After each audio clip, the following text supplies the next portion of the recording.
Halani IBA test pass थियल PST ऐं 40+ GST जे रहिजी वियल उस्तादन जो कराची प्रेस क्लब खां इस्लामाबाद लाइ निकितल पयादल लॉन्ग मार्च नेशनल प्रेस क्लब हाँलाणी पहुतो। इन मौक़े ते अब्दुल गफ़ार मुग़ैरी, ख़मीस अली जन्ना, आदिल अहमद मंगी ऐं मोहम्मद पीरल अब्बासी ऐं ॿियनि जो चवणु हुयो त IBA टेस्ट PST ऐं GST 40+ मार्कूं खणण बावजूदि ऑफर ऑर्डर न पिया ॾिना वञनि। असां 1.5 महीने ताईं कराची प्रेस क्लब अॻियां मुसलसल एहतजाज करे ऑफर ऑर्डर ॾियण जो मुतालबो कयो, पर हुकूमत जे कन ते जूं बि नथी चुरे। हाणे मायूसी ॿीहर कराची खां पयादल इस्लामाबाद प्रेस क्लब तरफ़ पंहिंजो वफ़ाक़ी हुकूमतुनि ताईं पहुचाइण लाइ वञी रहिया आहियूं।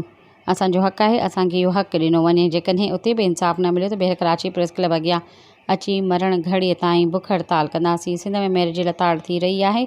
BT पॉलिसीअ तहत पंहिंजा नवाज़ी करे असां खां रोज़गार जो हक़ खसियो पियो वञे। सब्सक्राइब कयो अवामी न्यूज़ HD खे ऐं ताज़ा तरीन ख़बरुनि लाइ ॾिसंदा रहो अवामी न्यूज़ HD।